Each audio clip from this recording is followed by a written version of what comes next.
Mi nombre es Jorge Godoy. En el oficio, en esa vida que ya no es mía, que se desvaneció como el humo de un cigarro en una noche sin luna, me conocían como el Cíclope. Tengo 58 años. De esos, 20 los pasé sirviendo a la organización que ustedes llamaron el Cártel de Guadalajara. Aunque para nosotros era simplemente la federación o la empresa.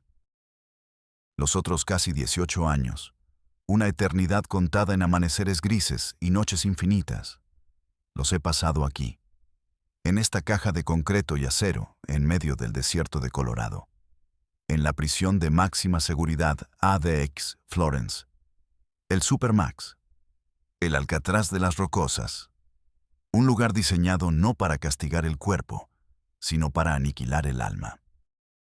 Soy un testigo protegido, aunque la palabra protegido es una broma cruel cuando tu única compañía es el eco de tus pensamientos y el zumbido de las luces fluorescentes que nunca se apagan. Soy un fantasma en el sistema estadounidense, un número de expediente, una voz grabada en cintas que se empolvan en una bóveda climatizada en alguna parte de Virginia. Y soy un fantasma que va a morir pronto. El cáncer que me devora los pulmones, un recuerdo tardío de miles de cigarrillos faros fumados en noches de vigilia y miedo, no negocia. No acepta sobornos. Los doctores de la prisión, con sus batas blancas y su mirada compasiva pero distante, me lo dijeron sin rodeos, leyendo un informe como si fuera el pronóstico del tiempo. Meses, quizás. Por eso hablo hoy.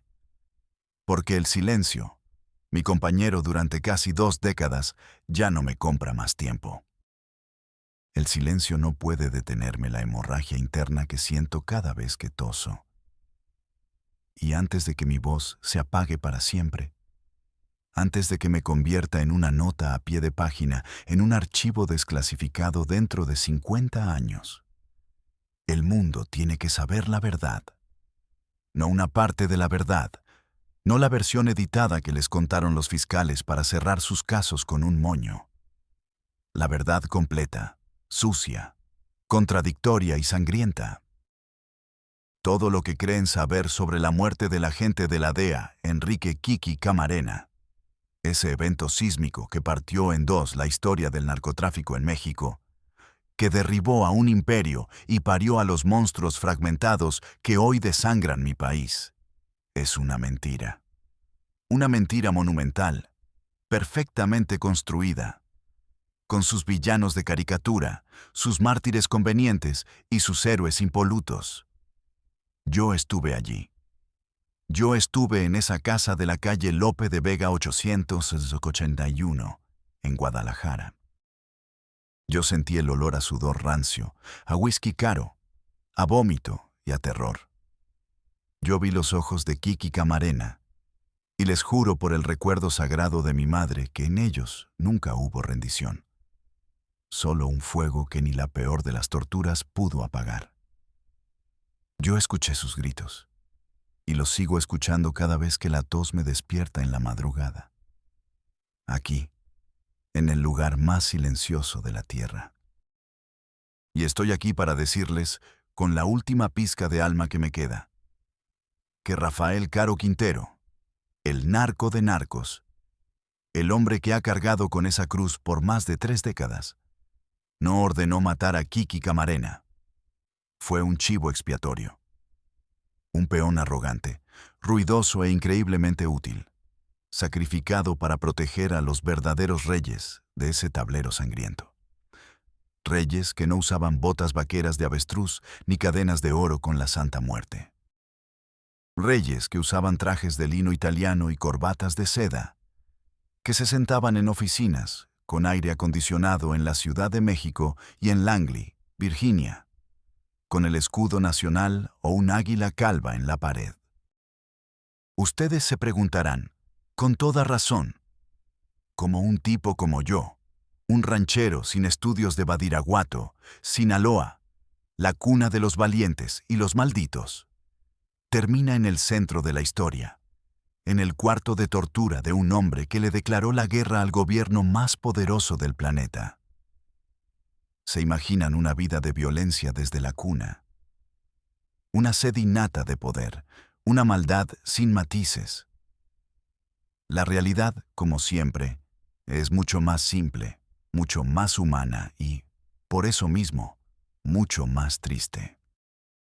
No es una excusa, no busco compasión, es un hecho. Todo empezó por el amor a mi madre, Elena, y por el odio que me provocó verla morir por culpa de una hectárea de tierra muerta y la arrogancia de un hombre con poder. Mi padre murió de una fiebre tifoidea cuando yo apenas caminaba, dejándonos con esa parcela de tierra que era más polvo que otra cosa. Mi madre era una mujer forjada por el sol de Sinaloa, con las manos agrietadas como la tierra en sequía, pero con una voluntad de hierro. Se partía el lomo de sol a sol para que tuviéramos frijoles y tortillas en la mesa. Yo la ayudaba, arrancando las malas hierbas, acarreando agua del pozo, soñando con el día en que pudiera comprarle una casa de verdad, una donde el techo no goteara con cada aguacero. Pero la tierra no daba más. Y un día, cuando yo tenía 17 años, apareció don Ramiro, un cacique local, con bigote de morsa y una panza que evidenciaba años de corrupción y buena comida. Un hombre con conexiones en el gobierno de Culiacán. Llegó en una camioneta Ford nueva, levantando una nube de polvo que se metió hasta la cocina, con unos papeles en la mano. Eran títulos de propiedad falsos, actas notariales amañadas. Dijo que nuestras tierras eran parte de un proyecto de desarrollo ejidal. Una mentira. La verdad era que un político de la capital quería construir una casa de campo. Nos echó a la calle con lo puesto, con la ropa que llevábamos y una caja de cartón con las fotos de mi padre y el rosario de mi abuela. Mi madre no gritó, no suplicó. Solo se quedó mirando la casa de adobe que había construido con mi padre, y algo dentro de ella, el resorte que la mantenía en pie, se rompió para siempre. Se enfermó de pena, de una rabia silenciosa que le comía el alma. La tristeza se le metió en los huesos, en la sangre. Se fue apagando en un catre en el cuartucho que nos rentó una tía, mientras yo buscaba cualquier trabajo miserable, de albañil, de cargador en el mercado, para pagar las medicinas que nunca llegaban a tiempo y que de nada servían. La veía toser, escupir sangre en un pañuelo, y una furia helada crecía dentro de mí. Una noche, mientras le mojaba la frente con un trapo, la vi llorar en silencio. Fue la primera vez que la vi llorar. Y en ese momento, juré que haría lo que fuera necesario para que nadie más volviera a humillarnos. Fue entonces cuando apareció mi primo Beto. Era unos años mayor que yo. Siempre andaba bien vestido, con camisas de seda, oliendo a loción cara y con un fajo de billetes en el bolsillo que nunca se acababa. Me vio en una esquina, flaco, ojeroso, desesperado. Me invitó a una cerveza. Me escuchó sin interrumpir. Cuando terminé de contarle mi desgracia, me puso una mano en el hombro y me dijo las palabras que cambiaron mi vida. Sobrino, el trabajo honrado en este país es para los pendejos y los santos, y tú no tienes cara de ninguno de los dos. ¿Quieres seguir viendo a tu tía morirse de hambre y de tristeza? ¿O quieres echarle huevos y cambiar tu destino de una puta vez? La elección no era una elección. Era un abismo frente a mí. Y del otro lado había una promesa de poder, de dinero, de venganza. Y yo salté. Beto me presentó a un hombre de confianza de don Neto, Ernesto Fonseca Carrillo. Un hombre mayor, serio, que me miró a los ojos como si pudiera ver el odio que me quemaba por dentro. No me pidieron que matara a nadie, no al principio. Me pusieron a vigilar, a halconear. Me dieron un radio viejo y me sentaron en un cruce de caminos a las afueras de Culiacán. Mi trabajo era reportar cada vehículo del ejército o de la Policía Federal que pasara. Las placas, el número de ocupantes, la dirección que tomaban. Era un trabajo aburrido. Pero yo lo hacía con una dedicación absoluta. Tenía buena memoria para los detalles. No hacía preguntas y, sobre todo, tenía ese odio profundo, puro, por el sistema, por esos hombres de traje y uniforme que le habían robado la vida a mi madre. Ellos vieron ese odio en mis ojos y supieron que era una herramienta que podían usar. Mi madre murió 2 meses después. Con el dinero de mi primer jale grande, un pago por haber alertado de un retén sorpresa que salvó un cargamento, le compré el ataúd de caoba más caro del pueblo y pagué un funeral que don Ramiro, el cacique, habría envidiado. Mientras bajaban el féretro a la tierra, no lloré. Hice un juramento. Juré que nunca más en mi vida volvería a ser un don nadie, un pisoteado. Juré que el mundo, su mundo, el de los poderosos, me iba a pagar lo que me debía. Con intereses, con sangre si era necesario. Ese fue mi verdadero bautizo.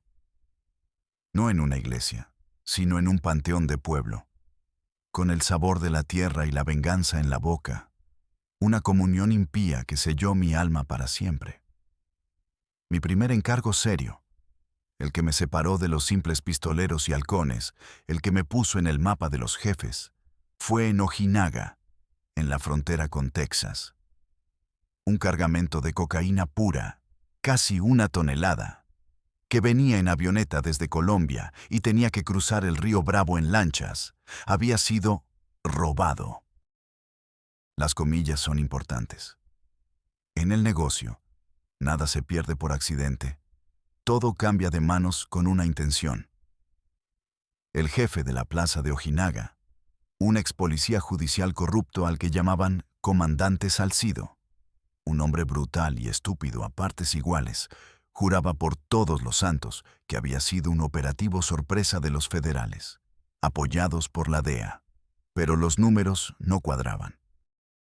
Miguel Ángel Félix Gallardo, el jefe de jefes, no era un simple narco, era un empresario, un CEO del crimen. No se guiaba por corazonadas, sino por libros de contabilidad, y en sus libros, la traición siempre dejaba un rastro de tinta roja. Me mandaron a mí junto a otros 2 hombres, 2 matones de Jalisco, apodados El Jicote y El Sapo. Tipos que disfrutaban infligiendo dolor. Mi trabajo, me especificó el enviado de don Neto, no era disparar, era platicar. Llegamos a Ojinaga en una noche polvorienta. El calor era sofocante, se te pegaba en la piel. En el coche, el Jicote no paraba de hablar de lo que le haría a Salcido con unas pinzas y un soplete. El Sapo solo sonreía, limpiando una navaja. Yo iba en silencio, pensando. Estos hombres eran martillos, y para ellos todo era un clavo. Yo tenía que ser la llave. El Jicote y el Sapo querían ir directamente a por Salcido, colgarlo de los pies y sacarle la verdad a soplete. Los detuve. Un perro asustado ladra, no habla, les dije. Primero, el eslabón más débil. Encontramos al velador del almacén donde se guardó la droga. Un pobre diablo llamado Tomás, un hombre mayor que temblaba como una hoja seca al viento. Lo levantamos de su casa sin hacer ruido. Lo llevamos a una bodega abandonada que olía a guano de murciélago y a orines viejos. Mis compañeros le dieron un par de bofetadas para calentarlo. Le pusieron la punta de un cuchillo en la garganta. Tomás se orinó en los pantalones. El olor agrio llenó el aire. Les pedí que salieran. Déjenmelo a mí. Ordené con una autoridad que no sabía que tenía. Me miraron, dudaron, pero obedecieron. Me senté en un huacal frente a Tomás. Le desaté las manos. Le ofrecí un cigarro de mi propia cajetilla y un trago de una botella de tequila que llevaba. Al principio, no podía ni sostener el cigarro. Le hablé en voz baja. No le pregunté por la droga. Le pregunté por su familia. Yo ya lo había investigado. Sabía que tenía una hija con polio, que necesitaba un tratamiento caro en El Paso. Le hablé de mi madre. Le dije que entendía su miedo, que un hombre de verdad hace lo que sea, para que a sus hijos no les falte nada. Un hombre cuida a los suyos, Tomás. Eso es lo único que importa en esta vida de mierda, le dije. Hablé con él por casi 3 horas en esa bodega apestosa. Le conté partes de mi vida. Le mostré una vulnerabilidad calculada. Vi cómo sus defensas se derrumbaban. El jicote y el sapo querían abrirle el cuerpo. Yo le abrí el alma. Al final, con lágrimas en los ojos, el hombre se quebró. Confesó todo. Salcido no había sido robado. Había hecho un trato con los rivales de Juárez. Vendió la mitad de la carga y montó un falso operativo, sacrificando a 2 de sus propios hombres para cubrir la traición. Le dio a Tomás una pequeña parte del dinero para el tratamiento de su hija. Le prometí a Tomás que su familia estaría a salvo, y cumplí. Lo mandé en un autobús a Torreón con suficiente dinero para desaparecer. Luego fuimos a por Salcido. Lo encontramos en un bar de mala muerte, celebrando su supuesta mala suerte con putas y música de banda a todo volumen. No hubo un tiroteo espectacular. Entramos, lo sacamos por la puerta de atrás y lo llevamos al desierto. Ahí, bajo un cielo lleno de estrellas indiferentes, le conté, palabra por palabra, la confesión de Tomás. Su cara se descompuso. No suplicó. Sabía que era inútil. El jicote y el sapo querían divertirse con él. De nuevo, los detuve. Le di la pistola a Salcido. Un comandante como usted no debe morir como un perro, le dije. Hágalo usted mismo. Se metió el cañón en la boca y jaló del gatillo. Limpio, eficiente, sin sadismo innecesario. Mi método, el de la paciencia, el de la psicología sobre el músculo, impresionó a los de arriba.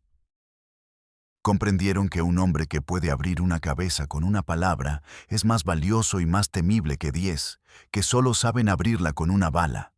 Me llevaron a Guadalajara, el corazón del imperio. Y fue allí, en una de esas lujosas haciendas que salpican los alrededores de la ciudad, donde tuve mi gran revelación. El día que entendí la verdadera escala del juego. El día que comprendí que no trabajaba para narcos. Los narcos, los todopoderosos jefes, trabajaban para alguien más. Estaba de guardia en el portón de una hacienda de Félix Gallardo. Era una fortaleza. Muros altos, cámaras, hombres con cuernos de chivo por todas partes. Se suponía que había una junta importante, la cumbre de la Federación. Adentro estaban los 3 grandes. Félix Gallardo, el cerebro, Don Neto, el tradicionalista, y Rafa Caro Quintero, el productor estrella, el corazón pasional y volátil de la operación. Yo estaba en la puerta, con mi AK-47, sintiéndome parte de algo inmenso, el guardián de un reino. Entonces llegó un convoy. No eran las Suburban blindadas de la gente del cártel. Eran 3 sedanes negros, sin placas, de los que usa el gobierno federal. Impecables, silenciosos. De uno de ellos bajó un hombre de unos 50 años, de traje gris, impecable a pesar del calor, con lentes oscuros y un portafolio de cuero. No lo registraron.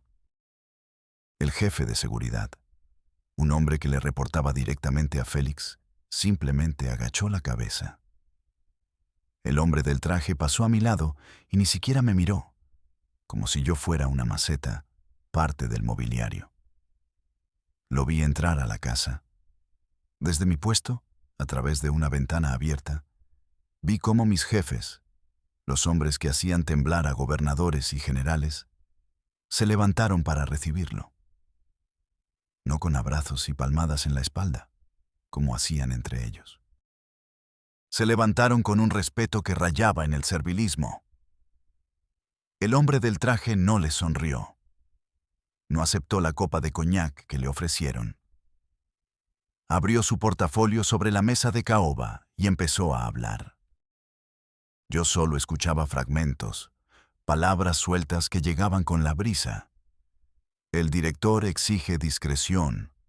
Washington está presionando por el asunto de los comunistas. La ruta de Centroamérica es prioridad nacional. Necesitamos un flujo constante para financiar la operación. Los amigos del norte mandan saludos y piden resultados. No era una negociación. Eran órdenes. Órdenes claras y precisas. Félix Gallardo, el hombre que movía miles de millones de dólares, el zar de la cocaína, asentía como un empleado recibiendo instrucciones de su gerente. En ese momento, un frío helado me recorrió la espalda a pesar del calor. Lo entendí todo.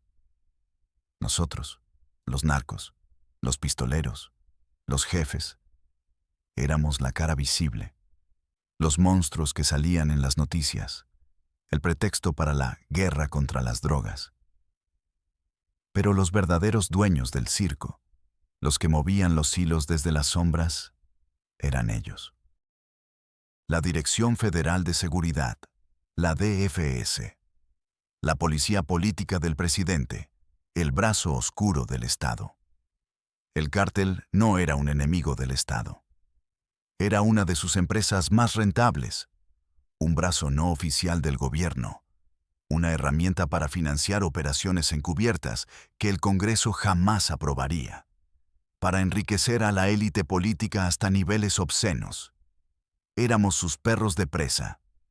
Perros muy ricos, muy bien alimentados y muy peligrosos, sí, pero perros al fin y al cabo. Y esa noche, el miedo real se me metió en los huesos por primera vez en mi vida. No le temía a los cárteles rivales, ni a la policía local, ni siquiera a la DEA. Le temía a mis verdaderos patrones, porque un perro, cuando ya no sirve, o cuando se vuelve un riesgo, es muy fácil de sacrificar. Mi ascenso fue rápido. Me convertí en una pieza clave, en el confesor del infierno. Mi trabajo no era solo sacar información, sino también resolver problemas que requerían delicadeza. Un día, Don Neto me mandó llamar.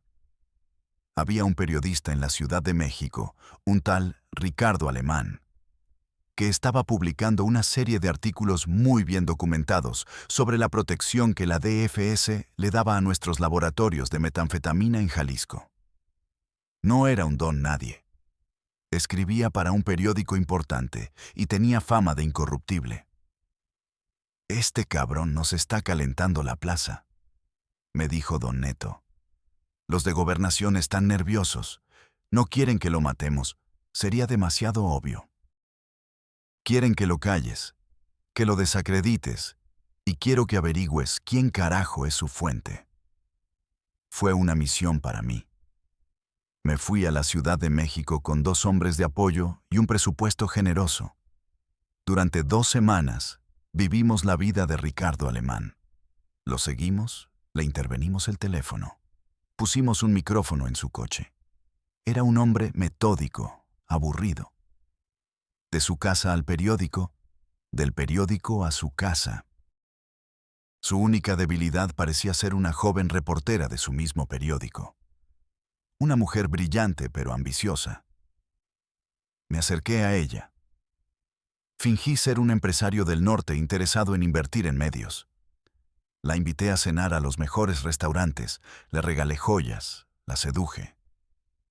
En la cama, entre susurros, me confesó que estaba frustrada. Alemán se llevaba todo el crédito por las investigaciones que ella ayudaba a realizar. La semilla del resentimiento estaba plantada. Usando la información que ella me dio, pudimos identificar a la fuente de Alemán, un comandante de la DFS de nivel medio, al que no le estaban pagando lo suficiente. Una noche, levantamos a Alemán cuando salía del periódico. Lo llevamos a una casa de seguridad en el Pedregal. No le pegué. Me senté frente a él. Le serví un whisky y le puse sobre la mesa un sobre con fotografías. Fotos de él con la joven reportera, en situaciones comprometedoras que habíamos fabricado con un montaje. Fotos de su esposa recibiendo un fajo de billetes de uno de mis hombres, simulando un pago. Y una grabación de su fuente, el comandante de la DFS, confesando, después de una plática con mi gente en Guadalajara, que le había vendido información falsa a Alemán por dinero. Ricardo, le dije con calma, tienes dos opciones. O publicas mañana una retractación, diciendo que tu investigación se basó en fuentes no verificadas y pides disculpas por el daño causado. O estas fotos y esta grabación llegan a todos los periódicos del país, a tu esposa y a tu editor. Tu carrera se acaba, tu matrimonio se acaba, te conviertes en un paria. El hombre se derrumbó. Vi cómo su orgullo, su integridad, se hacía añicos. Al día siguiente, el periódico publicó la retractación en primera plana. Alemán renunció y desapareció de la vida pública. El comandante de la DFS fue transferido a una zona rural de Oaxaca, donde murió un mes después en un accidente de coche. La joven reportera recibió una promoción. Yo regresé a Guadalajara con la misión cumplida. Me había convertido en un cirujano del alma, un especialista en destruir hombres sin disparar una sola bala. Y entonces llegó el caso Camarena. Enrique, Kiki. Camarena no era un agente de la DEA cualquiera. La mayoría eran gringos arrogantes que no entendían el país. Kiki era diferente. Tenía ascendencia mexicana. Hablaba español perfectamente y, lo más peligroso de todo, era obstinado, inteligente e incorruptible. Llevaba años en México, tejiendo una red de informantes, pacientemente, como una araña, y había logrado lo que nadie: infiltrar la organización a un nivel medio.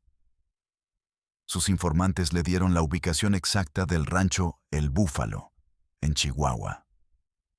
No era un simple rancho. Era una ciudad de la marihuana. Miles de hectáreas de la mejor sin semilla, cultivada con tecnología de punta, con miles de campesinos trabajando día y noche. Era el corazón financiero del imperio de Caro Quintero, su obra maestra, su orgullo. En noviembre de 1984, el ejército mexicano, presionado hasta el límite por la DEA y la embajada estadounidense, no tuvo más remedio que intervenir. Lo desmantelaron. Quemaron miles de toneladas. El equivalente a miles de millones de dólares se hizo humo. Rafa estaba fuera de sí. No era solo el dinero. Era una afrenta personal. Era su orgullo herido. Quería sangre, la sangre del soplón y la del gringo que lo había orquestado todo. Y su furia, su pública y notoria furia, fue el pretexto perfecto. La cortina de humo que los verdaderos jefes necesitaban. Porque el problema no era la marihuana de El Búfalo. Eso era dinero. Y el dinero, para la organización, era como el agua de un río. Siempre fluía. El verdadero problema, el problema existencial, era lo que Camarena estaba a punto de descubrir. Kiki ya no investigaba solo narcotráfico. Había tirado de un hilo y había llegado al ovillo. Había encontrado la conexión. Sabía que los ranchos del cártel, especialmente algunos en Veracruz y Jalisco, protegidos por la DFS y por agentes de la CIA que operaban en México, se usaban para entrenar a los contras nicaragüenses. Estaba a punto de exponer el pacto secreto, el acuerdo inconfesable entre el gobierno mexicano, el cártel de Guadalajara y la agencia de inteligencia más poderosa del mundo. Iba a volar por los aires el acuerdo que permitía a la CIA financiar su guerra anticomunista secreta en Centroamérica con dinero del narcotráfico, a cambio de vista gorda, protección y logística para el cártel. Camarena no era una amenaza para el negocio de Rafa Caro Quintero. Era una amenaza para la política exterior de Ronald Reagan y para la estabilidad del gobierno de Miguel de la Madrid. Era una amenaza para la seguridad nacional de dos países. Y por eso, tenía que morir. El 7 de febrero de 1985 lo levantaron a plena luz del día, a una cuadra del consulado americano en Guadalajara. Una operación limpia, ejecutada por policías corruptos de Jalisco al servicio del cártel. Lo llevaron a la casa de la calle Lope de Vega 881, una propiedad de un allegado a Rafa. A mí me llamaron esa misma tarde. El mensaje fue escueto. El patrón te necesita en la casa de Lope, asunto urgente. Cuando llegué, el ambiente era espeso, irrespirable. Olía a cocaína recién cortada, a whisky caro y a miedo. Había hombres armados por todas partes, más nerviosos que de costumbre. En la sala principal estaban todos. Rafa, con los ojos inyectados en sangre, visiblemente drogado y paranoico, paseándose como un tigre enjaulado, gritando que quería ver al gringo que le había costado su fortuna.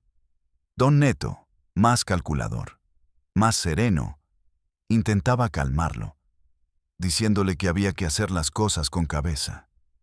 Y en un rincón, sentados en un sofá de cuero, observando la escena con una calma escalofriante, había dos hombres que no eran de los nuestros. Eran los hombres del traje, los agentes de la DFS.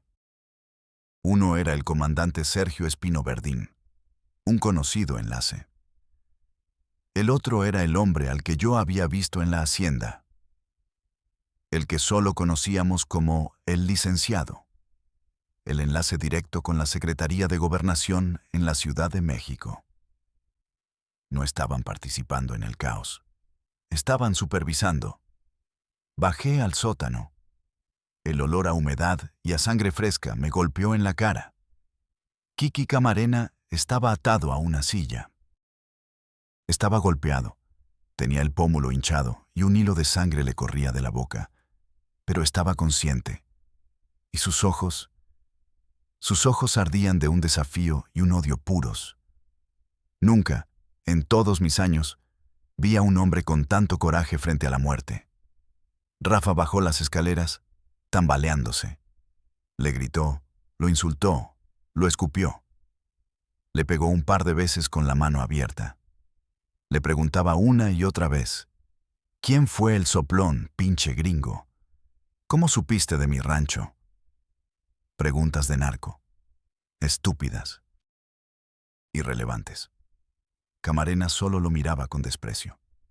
Entonces, el licenciado bajó las escaleras. Con una calma que helaba la sangre, le puso una mano en el hombro a Rafa y le dijo, «Rafael, por favor, permítenos. Esto requiere un método diferente». Y con una simple mirada, apartó al capo más temido de Sinaloa como si fuera un niño malcriado. Y empezó su propio interrogatorio. Sus preguntas eran de otro mundo. ¿Qué nombres de agentes de la CIA tienes? ¿Con quién has hablado en la embajada sobre los campos de entrenamiento? ¿Qué información contiene tu último informe para Washington? ¿Conoces el nombre clave Operación Títere? Camarena apretaba los dientes y no decía nada. Yo estaba allí, de pie, en un rincón. El licenciado se volvió hacia mí. «Cíclope», dijo con su voz monocorde, «ayúdanos a que el señor agente entre en razón». Era una orden. Recibía órdenes del gobierno, no de los capos. Usé mis métodos. Le rompimos las costillas, una por una. Le dislocamos el hombro. Le fracturamos el pómulo con la cacha de una pistola. Pero el tipo no se quebraba. Tenía una voluntad de acero. Un médico, el doctor Humberto Álvarez Machain, estaba allí, en una esquina, con su maletín. Su trabajo era mantener a Camarena vivo, consciente, para que la tortura pudiera continuar. Cuando el corazón de Kiki empezaba a fallar, el doctor le inyectaba lidocaína y otros estimulantes. Era una sinfonía macabra de dolor y ciencia. Pasaron más de 30 horas. Una eternidad en ese sótano infernal. Rafa subía y bajaba, cada vez más perdido en la cocaína y la frustración, ajeno a la verdadera naturaleza del interrogatorio. Pero la tortura, la dirección estratégica del interrogatorio, la llevaba el hombre del gobierno. En un momento, durante una de las pausas del doctor, Camarena, con un hilo de voz, juntó la poca saliva que le quedaba y le escupió al licenciado en los zapatos. Y dijo las palabras que firmaron su sentencia. Sé lo de los contras. Sé que trabajan con ustedes. La CIA. Lo tengo todo, hijos de puta. En ese instante, la cara del licenciado cambió. La máscara de profesionalismo frío se cayó por una fracción de segundo. Vi en sus ojos no rabia, sino un pánico helado. Vi la sentencia de muerte. Se acercó a don Neto, que había estado observando todo en silencio, y le susurró algo al oído.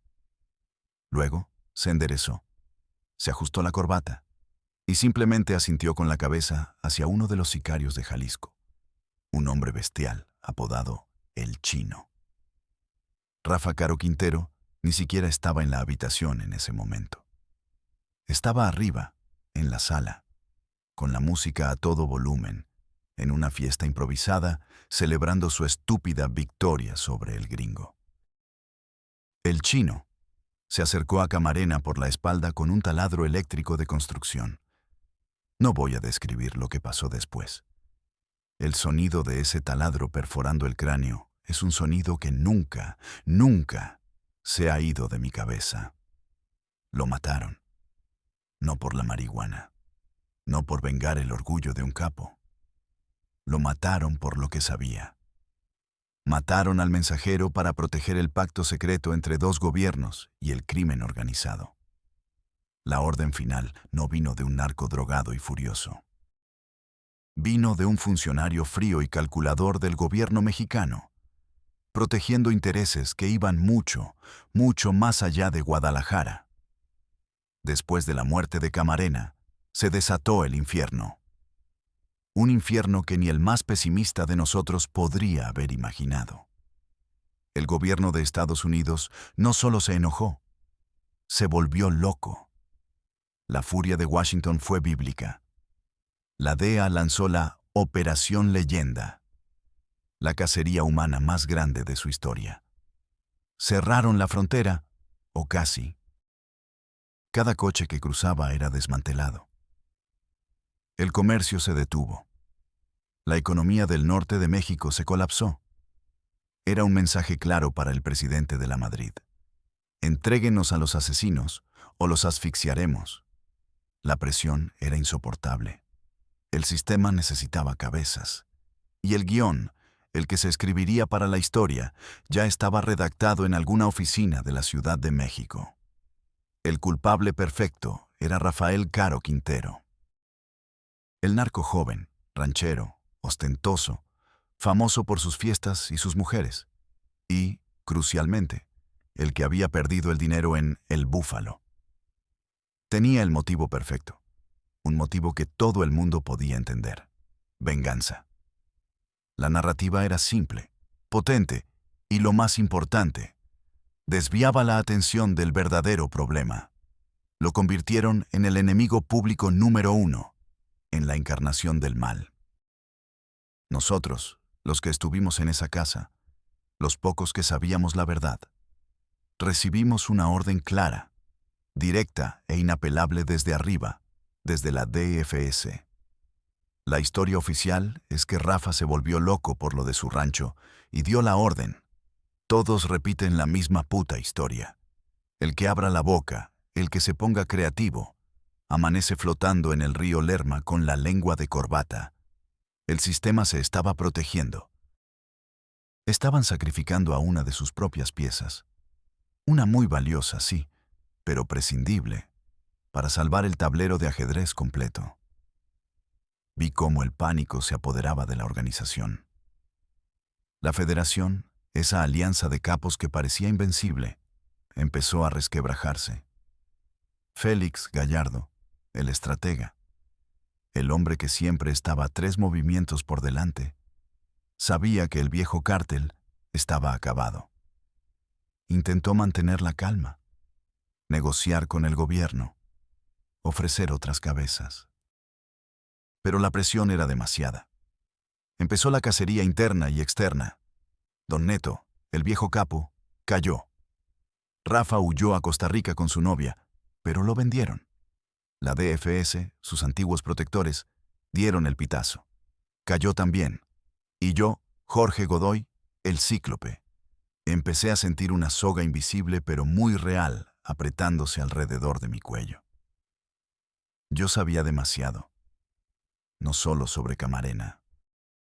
Sabía de la conexión con el gobierno, los nombres de los comandantes de la DFS que estaban en la nómina, las fechas de los pagos, las rutas que estaban protegidas, los políticos que recibían maletas de dinero. Yo era un archivo andante, un testigo demasiado peligroso para todos los bandos. Un día, uno de los hombres de confianza de el licenciado, un tipo sin nombre con cara de burócrata, me citó en un café del centro de Guadalajara. Me dijo mientras removía su café con una parsimonia exasperante que las cosas se estaban calmando, pero que había que limpiar la casa de cabos sueltos. Abrió su portafolio y sacó una foto. La puso sobre la mesa. Era mi primo Beto, el hombre que me metió en el negocio, la mano que me sacó de la miseria. Sentí que la sangre se me helaba. Él también estuvo en la casa de Lope de Vega esa noche. Dijo el hombre sin mirarme. Y ha estado hablando de más con su mujer cuando se emborracha. El patrón dice que hay que callarlo. Y quiere que lo hagas tú, Jorge, para demostrar que sigues siendo leal a la empresa, a la verdadera empresa. Sentí que el piso se abría bajo mis pies. Matar a mi propia sangre. Era una prueba de lealtad, la prueba final. Si lo hacía, me convertía en su esclavo para siempre. Un perro que mata a su propia camada por orden de un amo sin rostro. Si me negaba, el siguiente en la lista, la siguiente foto en la mesa, sería la mía. Esa noche no dormí. Di vueltas en mi cama, sudando frío. ¿Qué hacer? ¿Matar a Beto? ¿El hombre que me sacó del lodo? ¿El que me dio la oportunidad de vengar a mi madre? Sería como matar una parte de mí mismo. Pero si no lo hacía, ¿qué? ¿Huir? ¿A dónde? Ellos tenían ojos y oídos en todas partes. Me encontrarían. En Tijuana, en Chetumal, daba igual. Y mi muerte no sería rápida. Sería un ejemplo. Me pondrían en manos de gente como el Sapo, para que se divirtieran. Me quedé sentado en la oscuridad de mi cuarto, con una pistola en la mano, pensando. Vi la cara de mi madre en la oscuridad. Recordé la tumba en el panteón de Badiraguato. Recordé el juramento que hice. ¿Para esto? ¿Para llegar a esto? ¿Para convertirme en un Caín? ¿En un perro que muerde la mano que le dio de comer? Por primera vez en muchos años, sentí algo más que odio, ambición o miedo. Sentí un asco profundo, un asco que me subía por la garganta. Asco de mí mismo, del monstruo en el que me había convertido. En el silencio de la madrugada, tomé una decisión. Iba a desaparecer. Iba a romper la correa. Junté todo el dinero que tenía escondido en caletas en varias casas, unos $200,000 en efectivo. Era una fortuna. Pero sabía que no me compraría mucho tiempo. La red de la DFS y del cártel era un cáncer con metástasis en todo el país. Quemé mis identificaciones falsas, mis pasaportes. Fui a una peluquería de barrio y me afeité la cabeza. Me compré ropa de campesino y un bocho viejo que pagué en efectivo. Mi plan era simple, casi infantil en su ingenuidad. Conducir hacia el sur sin parar, hasta Chiapas, y cruzar la frontera con Guatemala, perderme en la selva del Petén. Fui un idiota. Un completo idiota. Subestimé su poder, su alcance, sus tentáculos que llegaban a todas partes. Duré 3 semanas como un fantasma. 3 semanas de infierno. Dormía en el coche, en caminos de terracería. Comía latas de atún y galletas saladas. No hablaba con nadie. Cada sombra me parecía un sicario. Cada retén de la policía un pelotón de fusilamiento. La paranoia era un veneno que me corría por las venas. Me hacía saltar con cada ruido. Adelgacé. Me creció una barba desaliñada. Parecía un loco. Pero llegué. Llegué a Tapachula, a un paso de la libertad. El aire olía a humedad, a café, a selva. Me sentí eufórico por un momento. Pagué a un pollero, un tipo llamado Jacinto, para que me cruzara el río Suchiate de noche en una balsa. Mientras esperábamos en una cabaña húmeda y oscura cerca del río, escuchando el zumbido de los mosquitos, Jacinto me ofreció un trago de aguardiente. Para los nervios, patrón, dijo con una sonrisa que no me gustó. Pero yo estaba agotado, tenso. Acepté. Bebí un trago. Fue lo último que recordé. Desperté atado de pies y manos a una silla de madera, con la cabeza a punto de estallar y un sabor metálico en la boca. El pollero me había vendido. Pero los hombres que me rodeaban no eran sicarios del cártel. No llevaban botas vaqueras ni AK-47. Vestían impecables uniformes de camuflaje de la Marina de México. Y junto a ellos había 2 hombres altos, rubios, con chalecos tácticos y armas cortas en los muslos, que hablaban un español con un acento inconfundible. Eran de la DEA. No me golpearon. No me interrogaron. Simplemente me pusieron una capucha negra en la cabeza y me subieron a un helicóptero. Durante el vuelo, con el ruido ensordecedor de las hélices, uno de los agentes de la DEA se sentó a mi lado y me gritó al oído: «Sabemos quién eres, Cíclope. Sabemos lo que hiciste en Ojinaga. Sabemos que estuviste en la casa de Lope de Vega. Y sabemos lo que sabes sobre los verdaderos jefes. Tienes 2 opciones. Opción A. Te caes del helicóptero ahora mismo en medio de la selva lacandona y te conviertes en comida para jaguares. Nadie sabrá nunca qué te pasó. Opción B. Vienes con nosotros a un lugar donde tus antiguos amigos, los de las botas y los de los trajes, nunca te encontrarán. A cambio, nos contarás todo. Absolutamente todo». Me ofrecieron el trato del diablo. Mi vida a cambio de mi voz. Mi vida a cambio de convertirme en un soplón, la escoria más baja, la cosa que más despreciaba en el mundo. Pero el instinto de supervivencia es una bestia primitiva, más fuerte que cualquier código de honor. Y en el narco, el único código verdadero es no morir hoy. Acepté. El gobierno mexicano nunca supo oficialmente de mi captura. Para ellos, para el cártel, para mi familia, Jorge Godoy, el Cíclope, simplemente se desvaneció de la faz de la tierra. Fui entregado directamente a los estadounidenses en una operación clandestina.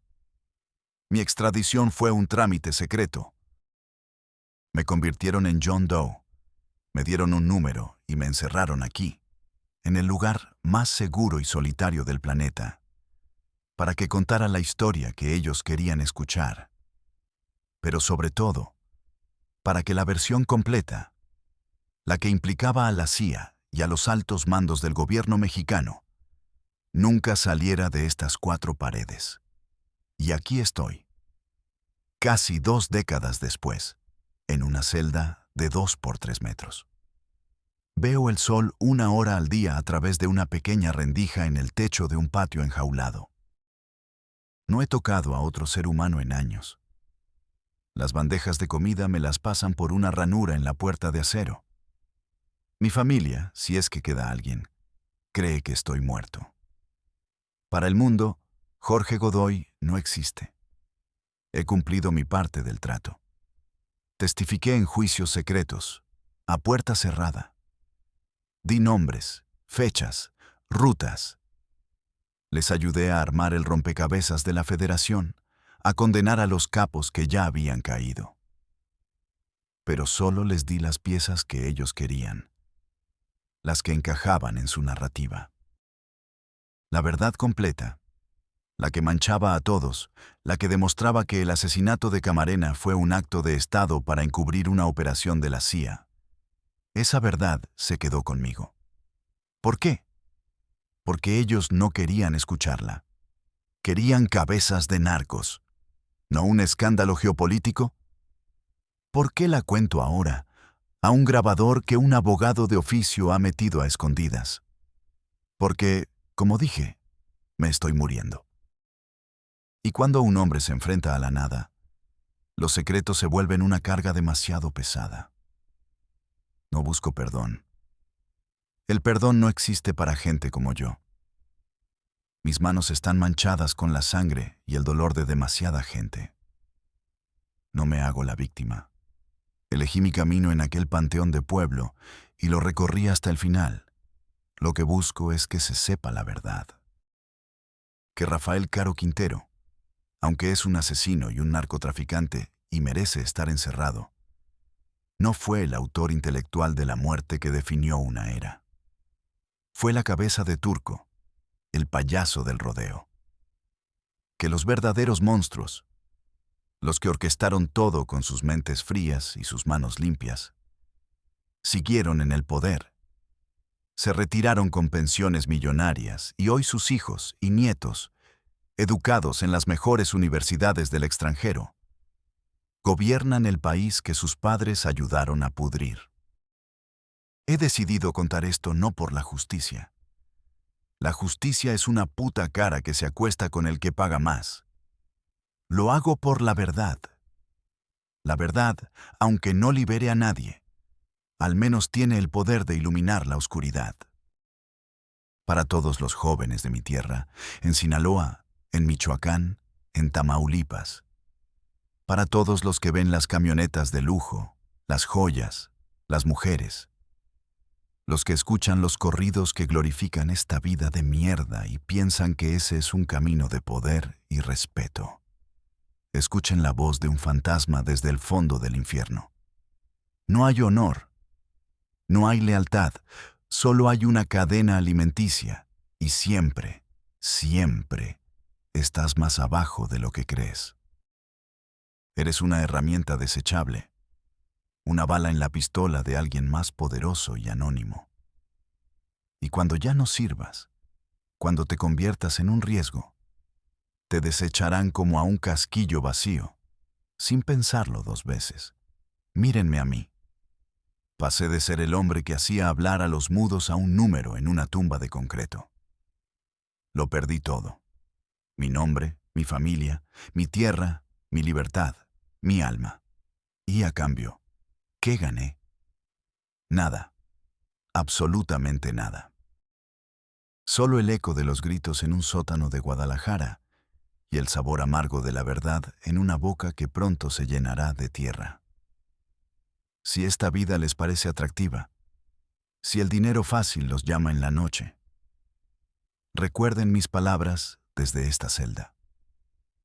De este camino no hay salida. Solo hay muros más altos y un silencio más profundo. Un silencio que al final te devora.